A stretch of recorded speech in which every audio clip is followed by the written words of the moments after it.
So Masechta Shabbos Kuf Chaf Hey 125. Amar Bar Hamduri Amar Shmuel. Kroimis shel machzelas mutar l'tatlam b'Shabbos. If you have a mat made out of reeds and there's some fragments that's separated from the mat, they're also not muktzah. My time, Amar Bar Hamduri Asbeli machzelas gufala my chaz. What is a mat for? Luksui be'afra, to cover dirt. This can also be used to cover, cover some kind of dirty air, like so on.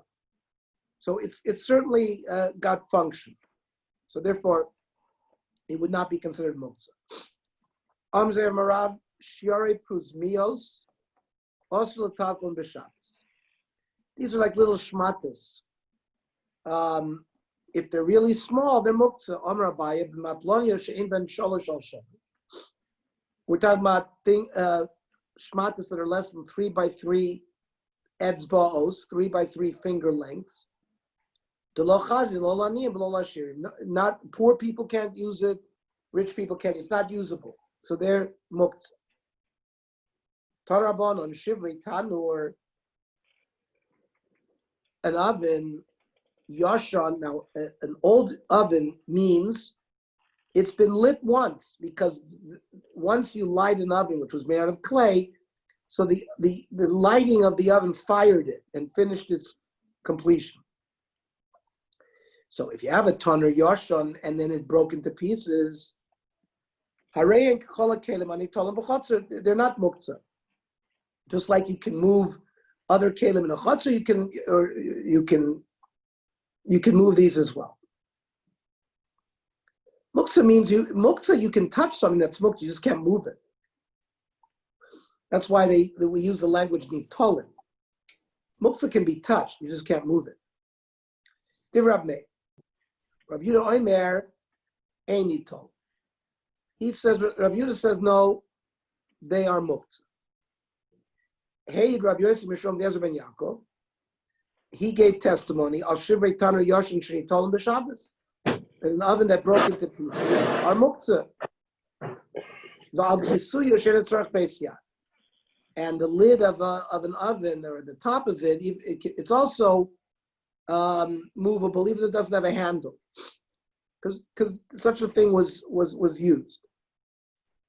Now, what's the machlokes tanoim here? But my commitment. Amar Abaya. Ba'oisin me'ein malacha, ve'ein oisin me'ein malachton kamiflagi. That it can be used for some purpose, but not for its original purpose. Rabbi Yehuda holds it's got to be, if you're going to use the item, it's got to be used for its original purpose. But Meir says no, if it's, as long as it's used for any purpose, like to cover other kelim, then it's not muktzah. Va'az de Rabbi Yehuda l'tamei. Rav Meir l'tamei, both are consistent with what we've seen before, like they argued in our mission. Maskif Rava. So Rava has a question. If that's what you tell me, the Yisod Machlokas is, what are they arguing about a broken oven? Every keli has its specific use, and then has a general use based on if you've now broke it, as long as it has some use. So why were you specific about an oven? Just talk about kelim ba'alma. So therefore, Rava rejects this approach of the Gemara to set up the machlokas based on this issue.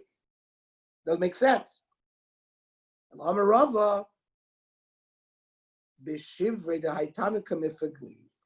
It's regarding a very specific tanu. It's not. Let's say you took a sort of a metal container that was hollow, and you placed them over a pit in the ground. And let's say it didn't fit completely in, so that it didn't complete in that. So the nosan sham even, you had to stick like some stone in between that metal container, and the fire is going to be in the bottom of the pot, bottom of this container. The container is going to be like the oven. It's like a basic oven. and for example, you would slap a pita on the side of that round cylinder. That's how they would bake bread, but the fire would be underneath. But you needed to stick a stone, otherwise it wouldn't have a good seal. So Rabbi Yehuda imasik milmata, if you light the fire from underneath, nisik milmalo tamei. So it's a good kli, and therefore would be matame tumas kein. Now v'im lav, if for example there's no stone there, or and the fire will go alongside the outside, it won't work. So it's not considered a full kli. It's not enough, and therefore it's not makabel tumah. However, listen, as long as you can light a fire underneath it, and it heats up inside, we don't care about the details. What really are they arguing about? Where they're arguing about the pasuk Bahai Kra, where it talks about Tumah v'Tahara, Tanur v'Chirayim Yutatz, that if a clay tanur becomes Tameh, Yutatz, you have to destroy it. Tmei meim utmei yulachem. Rabbi Yehuda Savar Mechusar Netitza.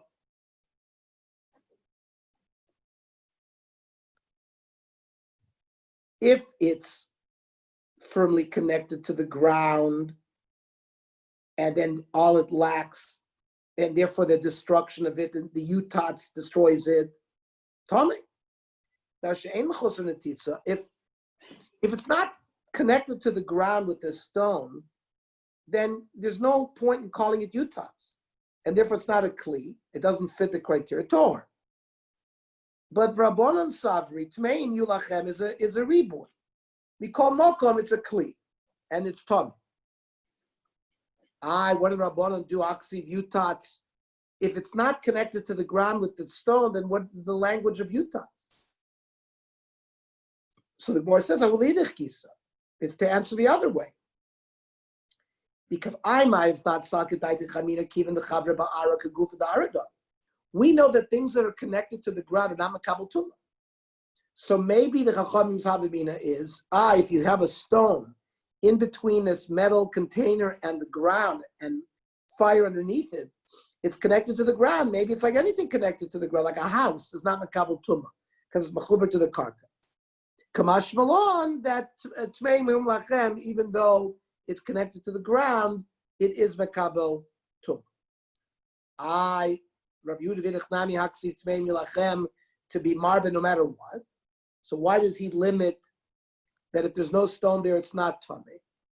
So the Gemara answers that Rabbi Yehuda uses tmei milachem for a different limud. Hagik Rabbi Yehuda Mashmuel. For what Rabbi Yehuda Mashmuel learned. On Rabbi Yehuda Mashmuel, machlokas behesek rishon. That machlokas between Rabbi Yehuda and Rabbi Meir is, it had never been lit before, and this is the first time you lit it. And that's what makes it a kli or not. Prior to being lit the first time, it's not a kli.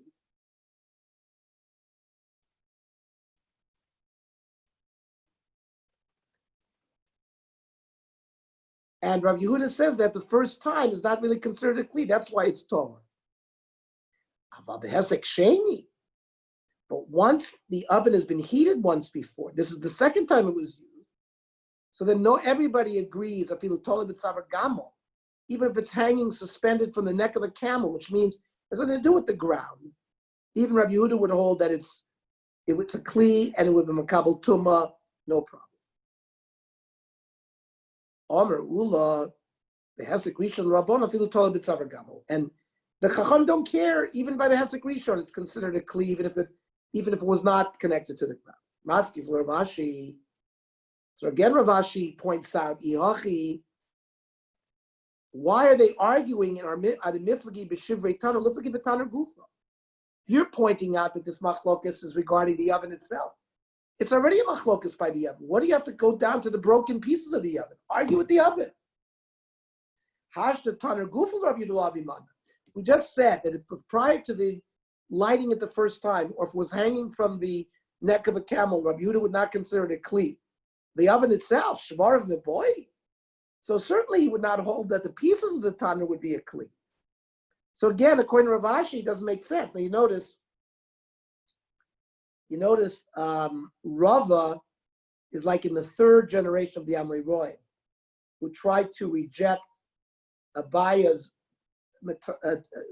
and Rava were in the same generation, but they were like in the third, fourth generation. Rav Ashi is literally the last generation, the fifth, sixth generation. So the way the Gemara was edited, you can see that they lived with that teretz of Rava for 200 years. But in the yeshiva where Ravina and Rav Ashi were, where they gathered the material to finalize and edit the Gemara, someone had offered this kasha, which now Rav Ashi brings, whether it was Rav Ashi himself or Rav Ashi had gathered this material through the years, right? So, and it was a good kasha. So now they're rejecting this previously brought sheet of Rava. So Elam Rav Ashi has to give a new pshat, which will last till our generation, right? It's the final step of the Gemara. We have this many times, where Rav Ashi will be sort of the final word. Not always, but here's a nice example of it. That's what they mean, that Ravina and Rav Ashi were the final redactors of the Talmud in the year like 400. I would say Abaye and Rava were probably in the late 200s, early 300s. El Amar Rav Ashi, we go back to the original, Lo'olam Kedamar Meikara.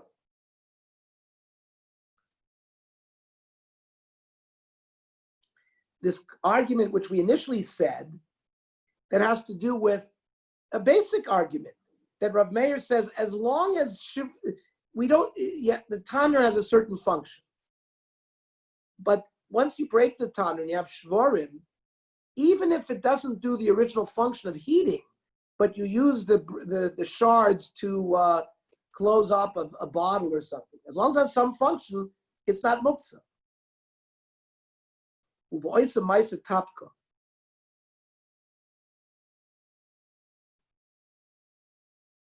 You try like to fry an egg on the shard, or you fried something on the shard. Rav Meir l'dvar Rabbi Yehuda Kamer, and Rav Meir is actually speaking to Rabbi Yehuda. Lididi, afilu bois and malacha. I don't need it. I don't need you to use the shard for some kind of cooking thing. Just like a tanner was a cooking, so you need the shard to do some kind of cooking. I don't need that. For me, it's not muktzah already. Once the shard can be used for any purpose. But you, Rav Yehuda, you're more machmir regarding muktzah. You require for it not to be muktzah, it's got to be done. It's got to have some similar function. Well, oidily, at least admit to me, that if you light a fire underneath the shard, and then you have something on the shard, you're cooking it, that it would say that it's a kli, and therefore would not be muktzah. However, Yehuda would say lo dami. So remember, the oven that we described is a kind of internal pot that's fire underneath it, and then they would stick the bread or the pita on the side, and therefore the heating is from the inside. Here, it's like you're lighting a match underneath a shard, so the heating is from outside. In the case of the oven, the pita is straightward, right? Because when you stick a pita to the side of an oven, it stands up and down. But when you have a shard and you're cooking something, it's lying horizontal, lav mu'umit. So according to Rabbi Yehuda, it's not enough similar to the tanor, so the shard is still muktzah. It's a very interesting mahalach here. Now, hey, Rabbi Yossi Mishum Eliezer ben Yaakov al shivrei tanor yashan, that the testimony was given by Rabbi Eliezer ben Yaakov that broken pieces of an oven, nitolim b'Shabbos, are not muktzah. Well, kisui shein tzarich beis yad, and the lid of it does not require a hand. Ravina commandment in the kisui the tanur the masamash say, according to who do we transport? That means it's not muktzah. The various coverings of a tanur of the city of Masamasya, Deila and Besach, where they don't have a handle. Come on, Rabbi Eliezer ben Yaakov, like Rabbi Eliezer ben Yaakov.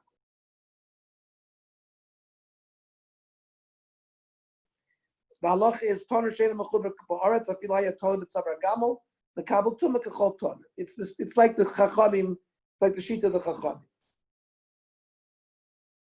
And any item that you could use to cover a kli is also, it's mutter to move them on Shabbos, even if they don't have a handle. And similar,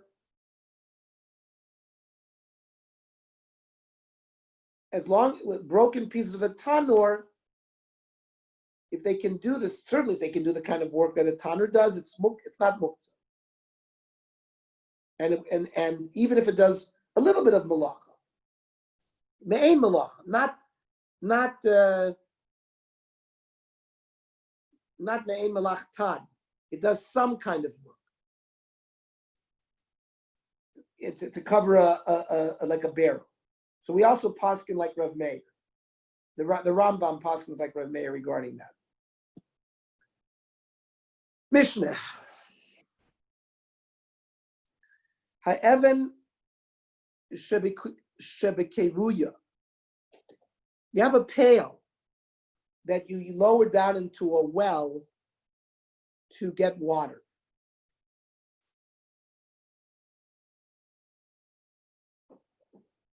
It was made out of like a pumpkin, Rashi says, a dalas is a pumpkin, a hollowed out pumpkin. Now it's very light. So think about it. If you lower a pumpkin pail into a well, it's going to float on the water. It won't submerge under the water to be able to put water in it. So they would put a stone in the air, into the space of the pumpkin to heavy it. And therefore, it would soak, it would sink, so you could put water in it. So, if the stone was tied tightly to this basket so that it wouldn't fall out, so it's considered part of the kli, and therefore, because a stone is muktzah on Shabbos, and therefore you wouldn't, if you just throw the stone in there and don't secure it, it would be muktzah, because then it becomes a basis l'dover ha'asur. If you put something muktzah onto something, you cannot move that thing anymore. Just like you can't move the muktzah item, you can't move. Becomes a basis, says Rashi. There shall be basis le'even shnosata, and that's the concept of basis l'dover ha'asur. Right? If the stone is not firmly connected and made it part of the kli, then ein mamalin bo.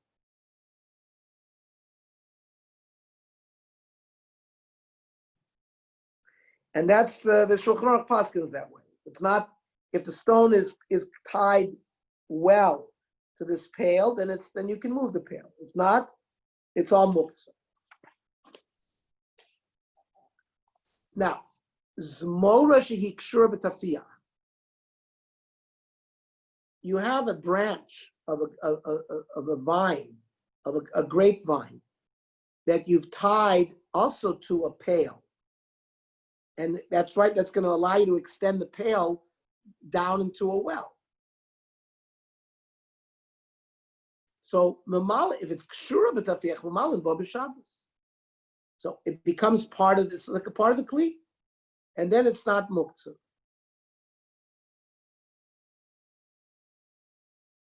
Rav Eliezer Oimer, kaka chalon. So you have these I would call them window shutters. You have windows, and then you would board them. They would have with a string, or we'll see, not necessarily with a string, boards that they would, at the end of the day, they would seal up against looters, right? They would seal up with shutters or with a board to close off their window. That's the kaka chalon. Now there's a problem here. It looks like binyan. As long as the shutter is hanging it's not sitting on the ground, but rather there's a rope tied to it and doesn't reach the ground, then poikikinbo. Then you can close off the window with it on Shabbos. It doesn't look like binyan, the imla, but if it's resting on the ground, then Rashi says, Merzi kemoisef ala binyan. It looks like your bonet, and therefore ain't pokikimbo. The Chachamim benkach ubenkach poking. Chachamim say either way, whether it's suspended or lying, and you can still use it.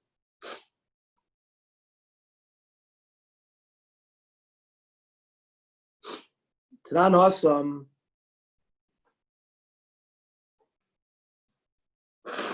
We learn in the Mishnah, Even shal pi achavis.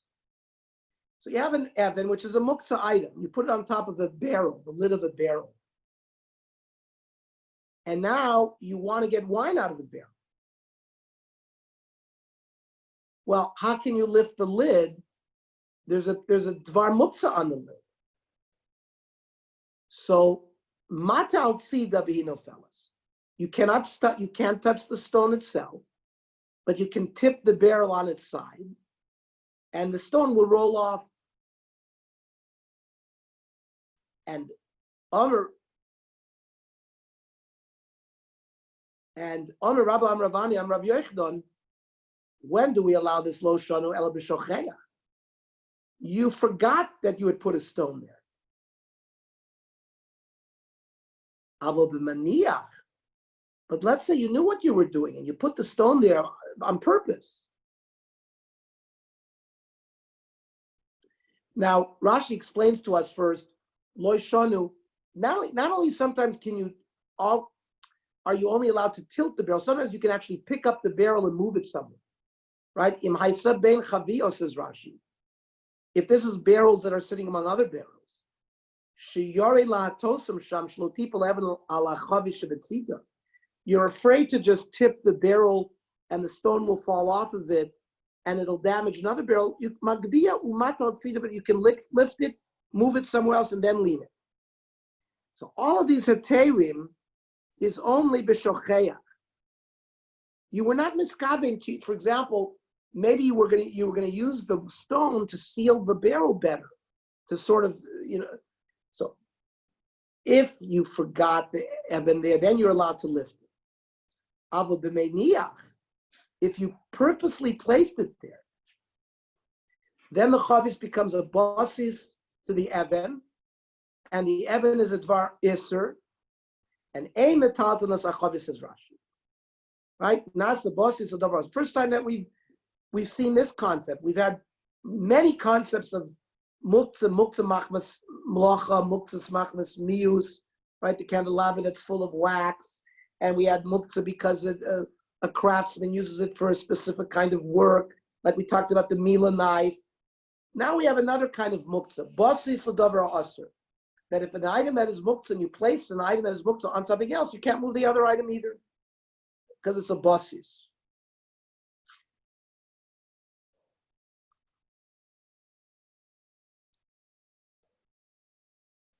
Now that's the way Rav Yochanan lives. However, Rav Yosef Amravasi and Rav Yochanan loichanu b'shocheach. When are you allowed to be mata'id? That's if you forgot it. Avo b'meiniach nasa kisui lechav. It's just the opposite.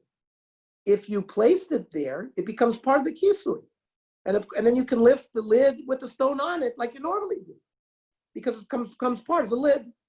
So pum fakir.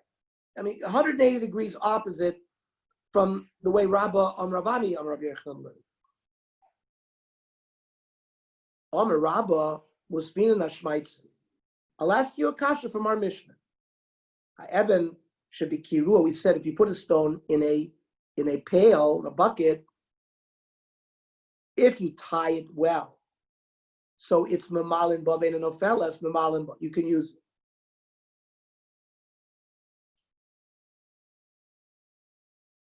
So you see again that the even becomes part of the kli.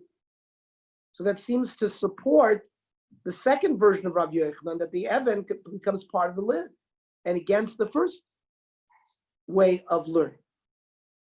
But Velohi, it's not correct. Chasam kiven dehadka, since you tied it very well to the bucket, shav yadoif, it's like a wall of the bucket. But just placing the stone on top of a lid of a barrel, that is not the same.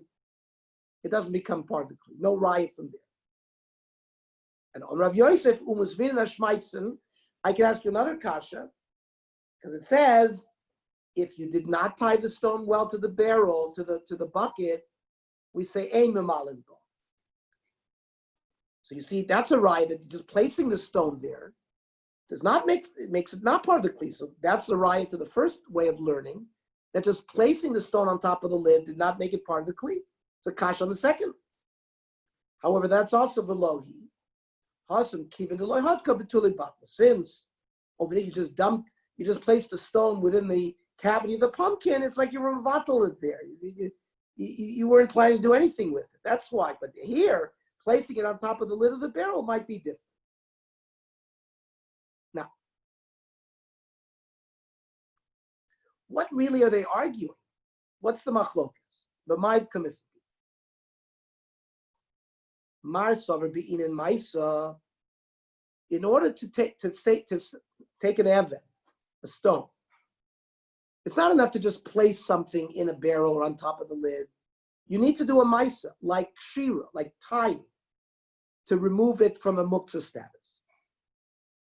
But umar savar lo be'in in maisa, even machshava alone, even intent, and we're going to bring some proofs to that, is enough. You don't have to do a maisa. And Ozdul Tamayu. Both are consistent with what we know their shita is. The Chiyasar Rav Dimi Amar Rav Chanina Varmila, the people say it's Amar Rav Zer, Rav Chanina, Pamachas Halach Rebbe Lamokom Ephraim. Rebbe was visiting some place. Umatza Nidbach Shalavon. And there was, I guess, a construction site, and there was a row of like bricks or stones that were set up that Rashi says muktzas labinyan, that were designated for construction. The Amar Talmid, that he told his students,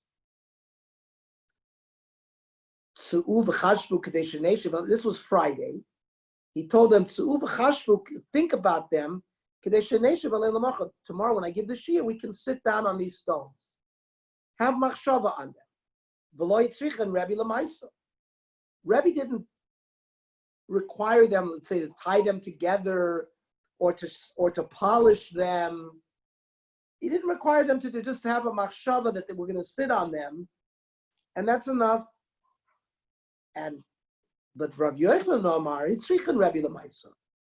Rav Yochanan had received a different version of this story, that Rebbe required them to do a maisa. And what maisa? My Amar Lahu. Rebbe Ami Amar, Tzu v'lamdim Amar Lahu. It means put them in a order, in a row. Organize them like this row, that row, and that way we won't have to touch them tomorrow. Because hazmana alone is not enough. Just planning to use it is not enough, according to this shita. You got to do something to it to make it ready for tomorrow. And we see later on also, Ravami is going to say, "Ein even nasas kli banocha." Just putting it down does make it a kli. You got to do something. Or he told them, like, clean them off from clay, so they'll be nice to sit on, and then we can sit on them. Any kind of maisa, even Rashi says, even a maisa koldu who makes it a kli. Itmar, we learn in a Baraisa of Yossi ben Shol Omar that these were not stones. Svar shel kairesavet. They were wooden beams, new beams that were laid out for binyan, and that's why mice had to be done to them so they can sit on it. No, Rashi says a gosher shel sfina is like a stick that is used by people who are in boats. And the captain of the ship wants to know what is the depth that the boat is sailing in. So they had sticks with, a very long stick with measurements, and they were able to say we're in 10 fathoms or 20 fathoms or whatever 10 feet, whatever the Navy uses for measuring depth. And that's what was sitting there. Rashi says, and that's more of a specialty item. So therefore, Manda Amar Goshosh Kosa came far. The one who said that they could even use this Goshosh, even though it was a very specific item, but if they planned to sit on it, so certainly wooden beams. However, Manda Amar Svar Aval Goshosh Kopidalai. But you couldn't learn the Manda Amar who says that we're talking about wooden beams, but it's not necessarily the same about perhaps the stick that's used by boats to tell the depth is such a specialized item that it would not take away the smokes.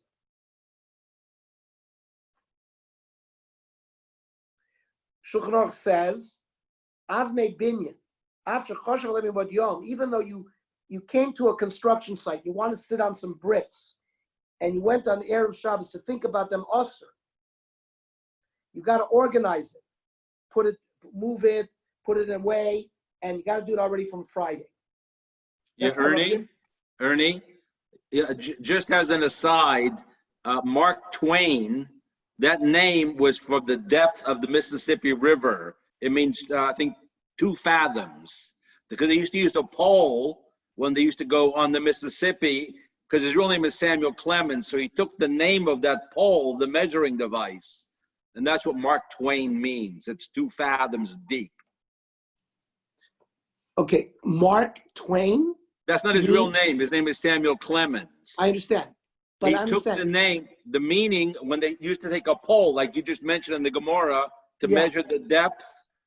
So 2 fathoms, they used to call out Mark Twain, means 2 fathoms. Twain is 2. That's interesting. Twain is 2.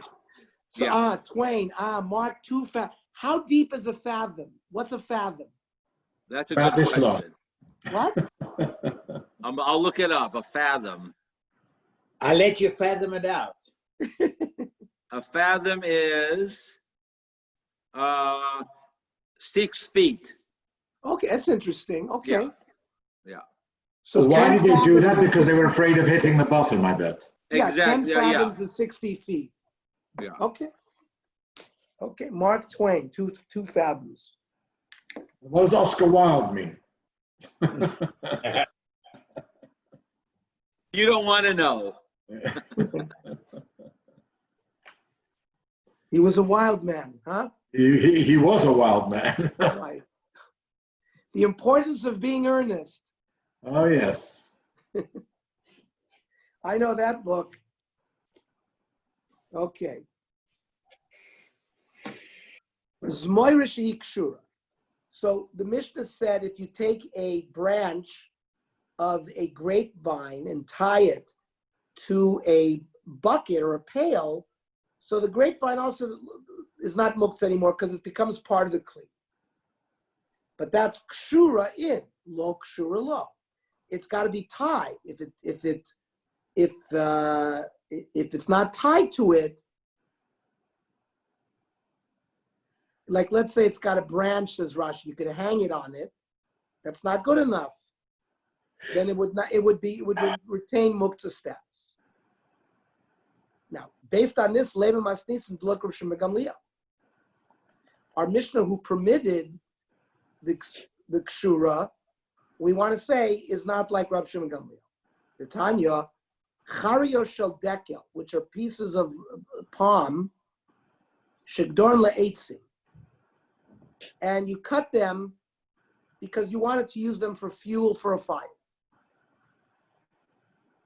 V'nimlach aleim liyeshiva, and you changed your mind on Shabbos and you want to sit on them. Or no, not Shabbos, even before Shabbos. So it's not enough just machshava.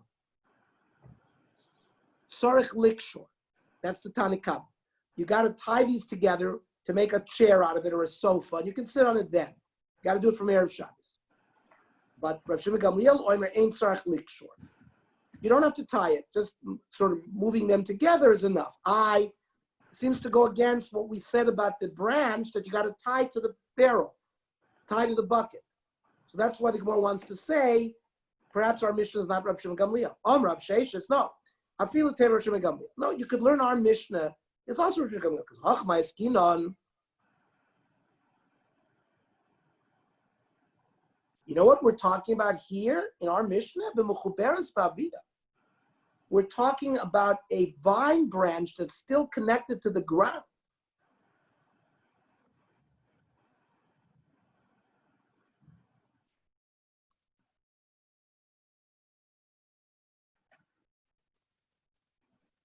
With the geffen.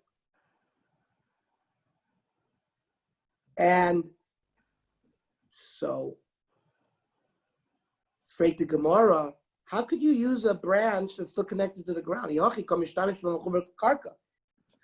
made a special gzeira. We're not allowed to use a tree on Shabbos because you might pull a branch off. So how can you say that our Mishnah is talking about b'mechuber l'karka? The Gemara answers lamata mishlosha. If it's within 3 tefachim of the ground, that gzeira doesn't exist. Somach l'karka, says Rashi. You could go lishav v'mayin she'nam. We're talking about it's not such a long vine, and your well is not so deep. Umutar lishtamish be'ivin lamata mishlosha. You can use a tree within 3 tefachim of the ground. That means if you have roots of a tree that are higher than 3 tefachim on the ground, you can't sit on them. But if it's less than 3 tefachim, you can't sit on them. And Rav Ashi Amar Afilu Tema B'Tlusha, you could say that we're talking about it's not connected to the ground. It's separate from the ground. Why is it prohibited?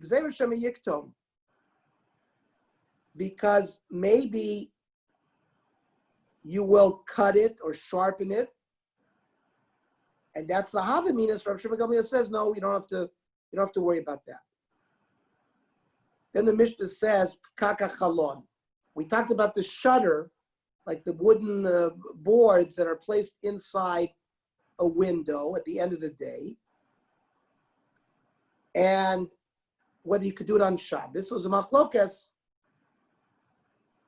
between the Tanakam, Rabbi Eliezer, and the Chachamim.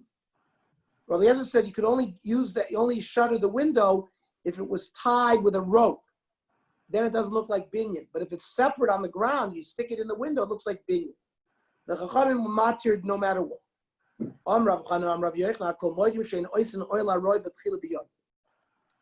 So first, everybody agrees you're not allowed to make a temporary tent on Yontif because of binyan. For example, to spread a sheet on posts to make shade, you can't. That's a roof. But a mechitza is lav oil. And the shari leporcelain sneeze, you could hang a sheet, like to make a mechitza, like horizontally, not as a gag, not as a roof, like we're going to learn by Shmuel and Erevin.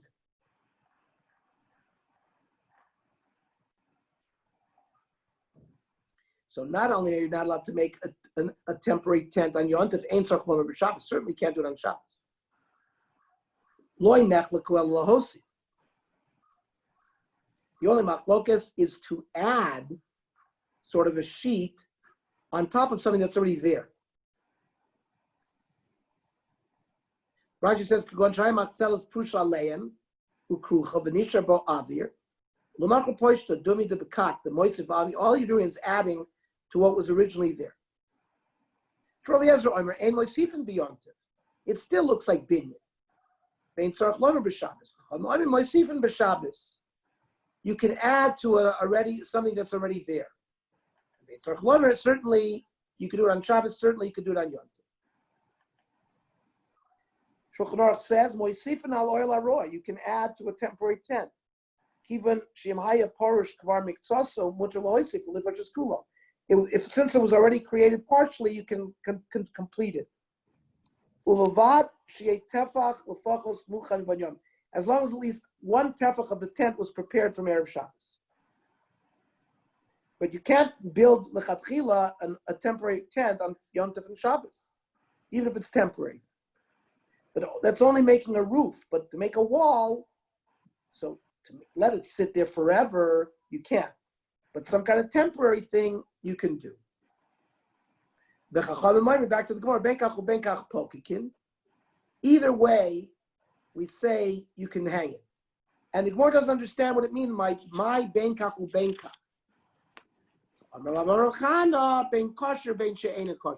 Whether that shutter is tied to the window or not tied to the window. Okay, so, gentlemen, I suggest tomorrow we learn at 9:15. That way, because the fast is over about 8:45, and that way we don't learn too late. Is that okay with everybody? I don't think anyone's going to make it, but Yeah, I don't think you can make it by that time. The fast is over 9:45, 8:45, 8:43, 8:45. You want to learn at 9:30, or you want to just try to do 2 blot or blot and a half Friday morning? maybe we should learn before Mincha, like 6 or 6:30. Just do our best. That's a good idea. That's Yeah. a good idea. Or Yes. actually, okay, what time is Mincha called for? Mincha's probably 7:15 would be my guess. So do you want to learn at 8:00? What, 8:00? Well, we're still going to be fasting. Yeah, but- because fast is over at 8:50-ish. Hey, no, the fast is over at 8:43. Okay, so you want to learn at 6:15, 6:30, 6 Fine, something like that's a good that? idea. Let's learn at 6. Let's learn at 6. Let's learn at 6:30. I think Mincha's 7:15, but we can correct it. Okay. Mincha is 7:45. Can't be. It was 7:25 on Shabbos. That's what it says here. Mincha 7:45. Yeah, because Kenny, Shabbos. the fast is not over till 8:45. So it's probably correct that Mincha is Yeah, going to be it's at 7:45. Okay. According to the So Torah. 6:30. Maybe we should learn Okay, at so- 7 or So why don't we learn at 6:45. 7? Why don't we learn at 7? 7 tomorrow? 6:30. Why can't you learn 6:30? 6:30. Okay, 6:30 is fine. 6:30. Okay, 6:30. See you then. 6:30. Shkoyach, Ernie. 6:30. Good tomorrow. night. Good night.